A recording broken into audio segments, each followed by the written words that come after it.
saya contohkan dari awal. Ya, kita Sister Kemdikbud sampai tampil halaman ini. Sudah Bapak Ibu? Sudah ya? Sudah, Pak. Sudah tampil. Sudah. Jangan masuk dulu, jangan masuk dulu. Jangan akses masuk ke akun terlebih dahulu. Di atasnya ada info selengkapnya. Sudah? Info selengkapnya di atas. Ada Pak, sebelah kanan atas. Sudah ya? Sudah Bapak dan Ibu? Sudah ya? Sudah. Oke, sekarang kita klik info selengkapnya ini. Nah, di sini memuat informasi-informasi sehubungan dengan regulasi peralihan dosen ini, ya. Kemudian, nah di sini kan ada yang harus dilakukan, misalnya apa yang harus dilakukan dosen, mengisi dan mengajukan pemadanan data. Jadi istilah ini sudah akrab bagi kita, bukan pemadaman ya, pemadanan.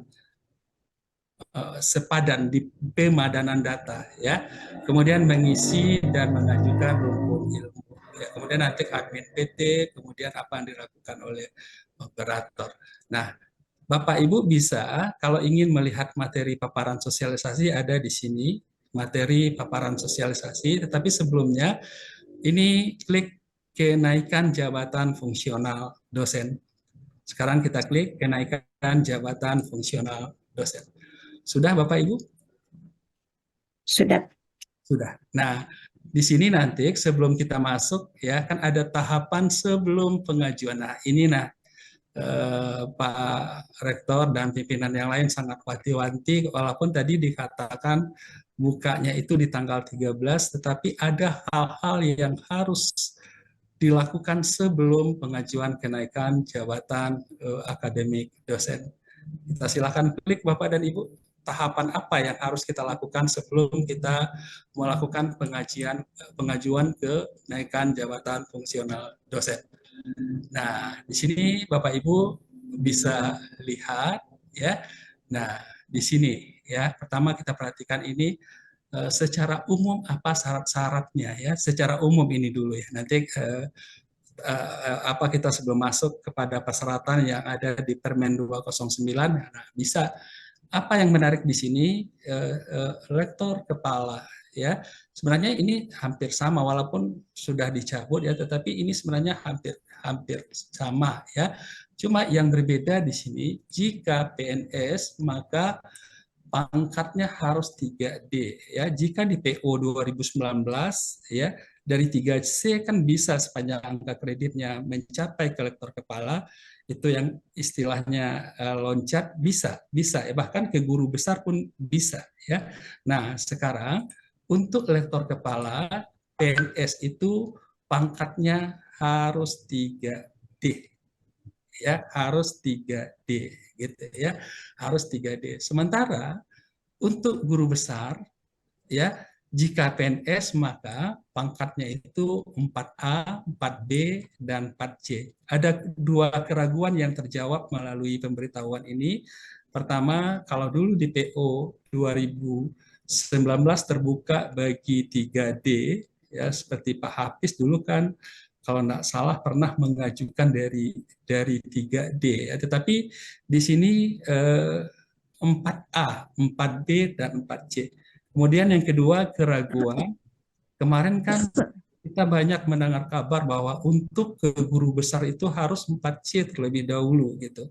Karena guru besar 4D nggak boleh loncat jabatan, harus dari 4C terlebih dahulu. Ternyata di sini terjawab Bapak dan Ibu bahwa bisa 4A, bisa 4B, kemudian bisa 4C. Tentu sepanjang persyaratan-persyaratannya itu terpenuhi. Jadi kita pastikan untuk melihat ini yang umum terlebih dahulu.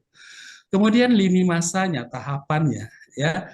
Tahapan apa yang harus kita lakukan di situ, ya. Nah, di sini tahapan-tahapannya, ya.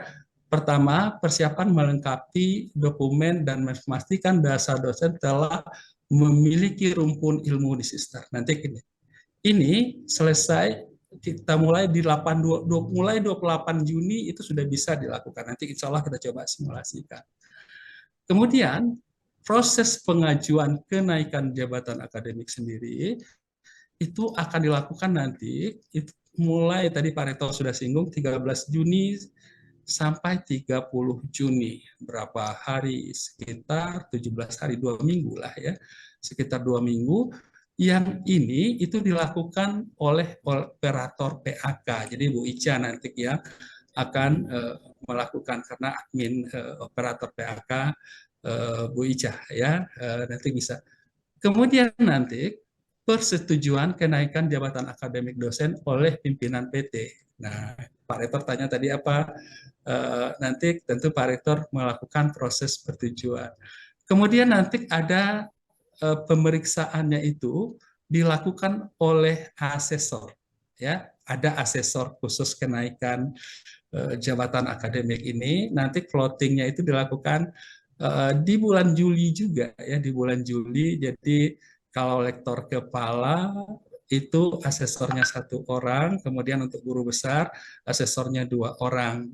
Kalau lektor kepala asesornya itu di Permen nanti insya Allah bisa kita baca bahwa di situ diusulkan oleh perguruan tinggi sekaligus nanti tentu juga menjadi apakah itu honorariumnya nanti itu tentu menjadi tanggung jawab kita di perguruan tinggi. Sementara untuk guru besar 1 oleh perguruan tinggi yang istilahnya di situ memang men-floating ya. Kemudian 1 dari kalau didikti dari Kemdikbud yang menentukan. Nah, di Permen kita baca bahwa yang kita mengusulkan itu menjadi tanggung jawab kita, sementara yang di floating oleh Kemdikbud itu menjadi tanggung jawab Kemdikbud.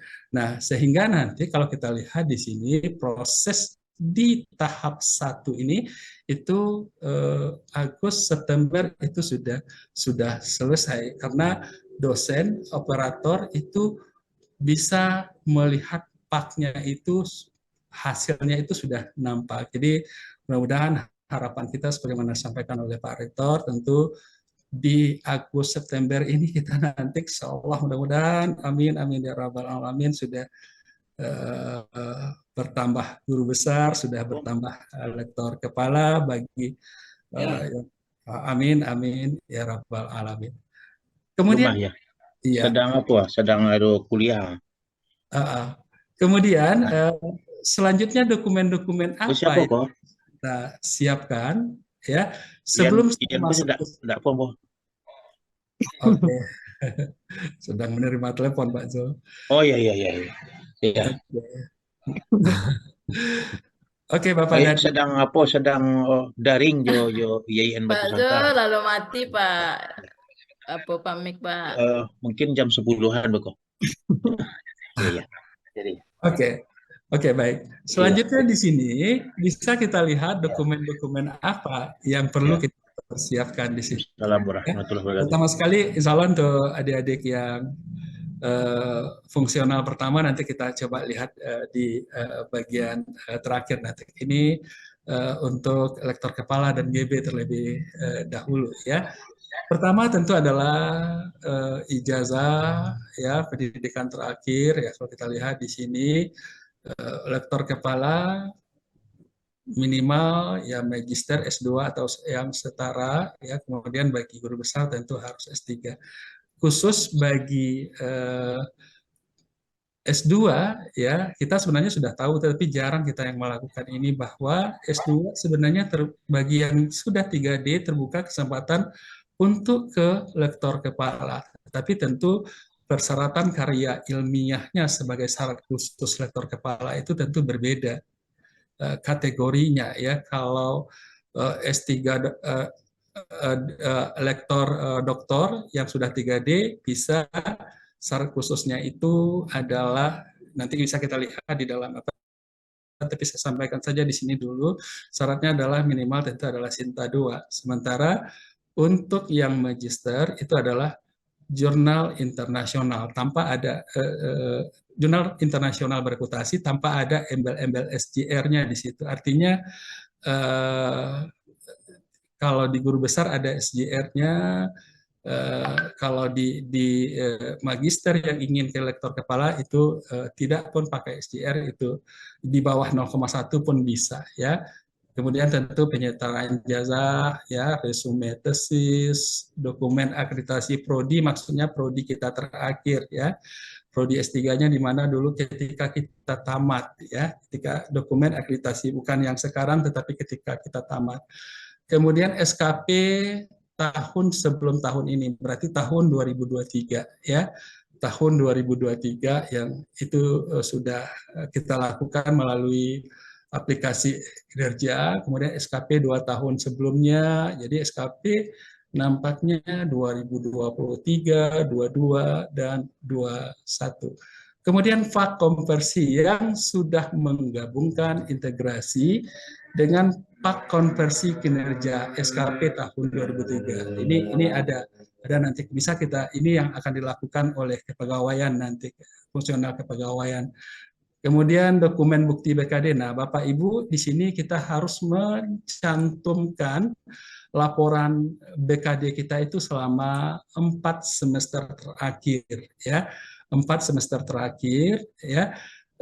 Artinya di yang terakhir kan sudah ada di Sister, sementara 3 yang sebelumnya ada di aplikasi internal kita, insya Allah. Tentu kita harus lengkapi ini, bagi yang belum tanda tangan asesor, nanti kita tanda tangani, bagi yang belum ditandatangani, kalau sebelum sister oleh dekan dan direktur, nanti kita tanda tangani.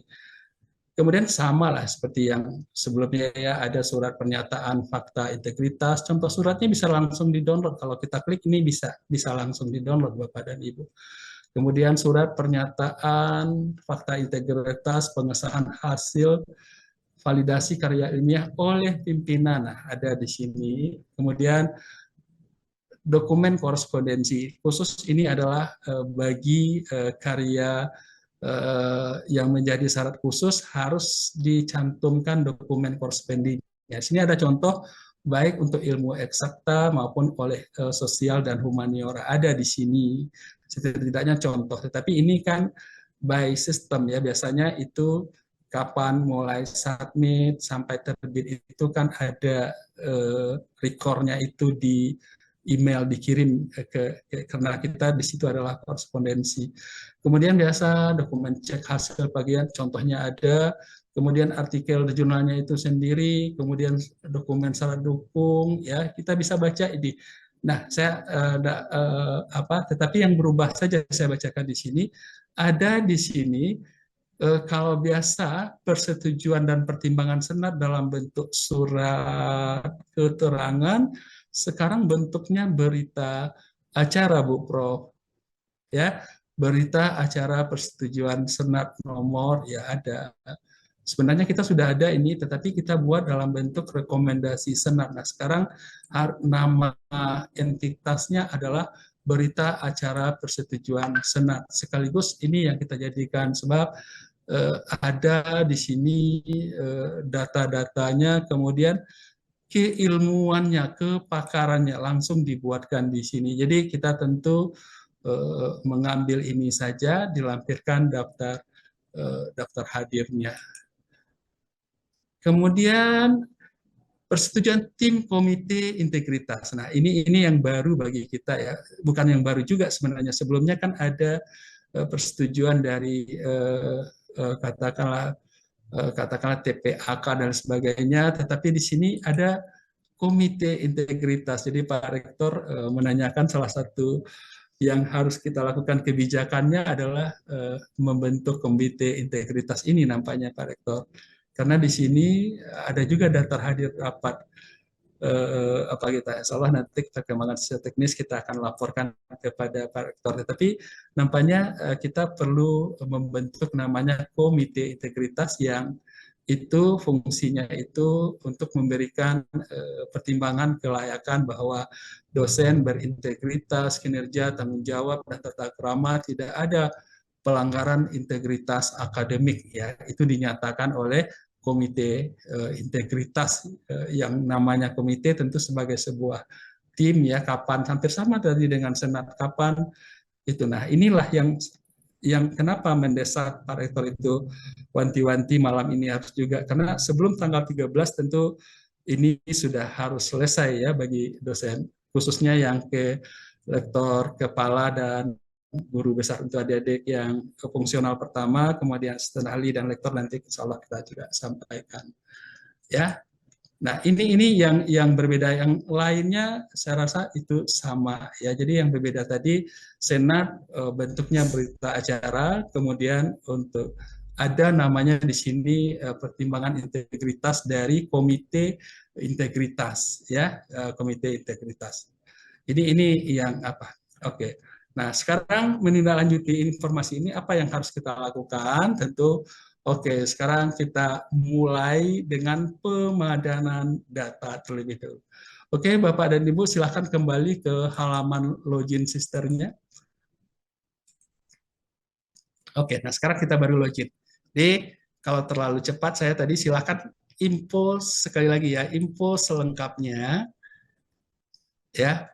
Banyak informasi di sini ya kalau ingin kemudian kenaikan jabatan dosen, ambil tahapan sebelum pengajuan ya, silakan kalau terlalu cepat tadi. Oke, sekarang kita masuk apa yang harus kita lakukan pertama sekali. Silakan Bapak Ibu masuk ke akun sisternya. Sudah Bapak dan Ibu? Sudah, Pak. Sudah ya, sudah. Oke, kita masuk ke akun sister. Oke, nah pastikan tampilnya di halaman ini ya Bapak dan Ibu. Kalau belum, nanti silakan peran saat ini ya. Peran saat ini, ambil perannya itu sebagai dosen. Peran level perguruan tinggi ambil sebagai dosen. Ya. Nah, disinilah ada istilah pemadanan data tadi. Nah, periksa status dosen gitu ya. Periksa statusnya. Kita kan status dosen tetap dan tidak tetap. Pastikan bahwa status kita adalah dosen tetap. Sudah Bapak dan Ibu? Silakan ajukan verifikasinya di sini.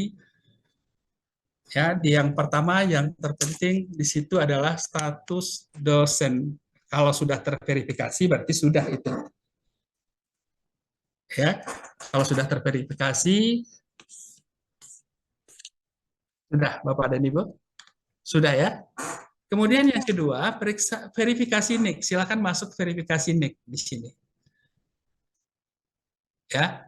Biasanya untuk NIK akan diminta NIK nomor induk kependudukan yang ada di KTP. Kebetulan di sini saya kasusnya sudah terverifikasi, jadi saya tidak bisa simulasi di sini ya. Silakan nanti diminta data NIK ya. Diminta data NIK, kemudian nama orang tua. Ya, nama orang tua. Sudah? Pastikan Bapak dan Ibu ya, sudah? Izin bertanya, Pak. Iya, boleh. Kalau di data sini ada yang belum terverifikasi NIK-nya, Pak, tapi verifikasi sedang tidak tersedia katanya, Pak. Mulai Oh pukul gitu ya. 6 sampai jam 8. Katanya. Iya, insya Allah nanti masukkan saja nanti dulu. Nanti verifikatornya akan memverifikasi di waktu yang itu. Oke, terima Oke, kasih, Pak. silakan dulu ya, verifikasi NIK. Untuk NIK, masukkan NIK, kemudian nama ibu kalau enggak salah. Ya, Pak. Iya, sudah ya. Ya, Pak. Data ini harus, sebab kalau sempat misalnya, katakanlah status dosennya itu dosen tidak tetap, atau NIK belum terverifikasi, berarti data kita belum disepadankan, belum pemadanan datanya belum, maka pastikan dulu itu ya. Kemudian rumpun ilmu ya, silakan perbarui data rumpun ilmu. Ini default sifatnya ya, rumpun ilmu. Kalau saya di sini ada, sudah masuk di sini, sudah dilakukan verifikasi. Silakan nanti Bapak dan Ibu perbarui rumpun ilmu bagi yang belum. Izin nanya Pak Ul, Iya, ini yang silakan. di akun saya munculnya selamat datang Reni Susanti, Universitas Islam Negeri Muhammad Yunus Batu Sangkar, Ilmu Perpustakaan dan Informasi Islam. Ini terus data pokok pendidikan terakhir, ini gimana nih? Apa Oke. sama dengan yang Pak Ul